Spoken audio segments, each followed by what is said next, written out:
So I have to ask about your collaborations with Miss Rachel. She was a Yeah. staple in our kids. I mean, I actually, before I came down, I said, they're like, who are you interviewing? Who are you interviewing? I said, well, Miss Stephanie. I was trying to tell them. They're like looking at me because they're 3 and 5. I was like, she's friends with Miss Rachel. And they're like, Miss Rachel? Oh my Oh, gosh.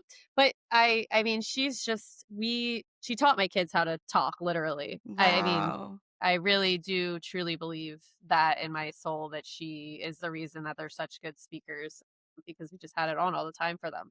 That was their only That's screen. So beautiful. anyway, how did you guys connect? And how did this opportunity come about? It's my favorite story to tell, truly. I did a friend's wedding who is a model who was a muse of mine and I used for many photo shoots for years. And I did her wedding and I met one of her bridesmaids. And years later, I get a phone call from this amazing stylist out in Arizona who grew up with Rachel. She Oh grew up my with gosh. Rachel. I can say her name. Her name is Risa, and she's an amazing, amazing stylist. And she grew up with Rachel. They have been friends since they were little.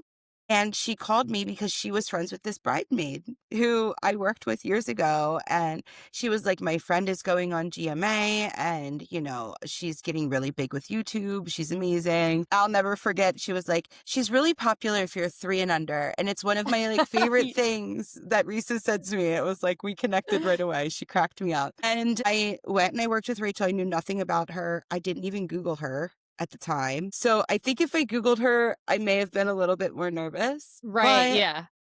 I will honestly say it was the most comfortable I've ever felt with a client in my entire life, to the point where I don't want to get emotional, but I hysterically cried the first time I ever worked with her. Here I am going to cry. Oh my god.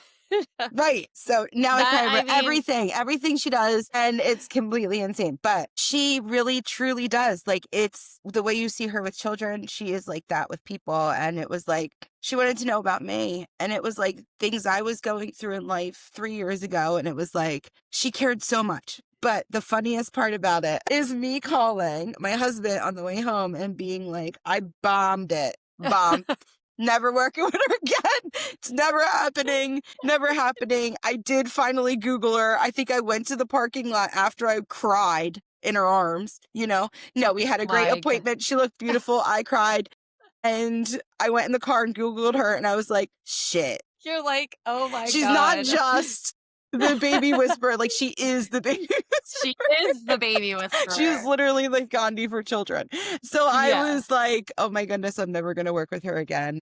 And they called me the next week. And when I worked with her again, one of the first things she said to me is how much she loved my heart. Wow. That's Yeah. really that that is great to hear because, she was in our house for like 3 or 4 years every day. And, you never know what someone could be like, she was, she's not like she is on YouTube or whatever. Right.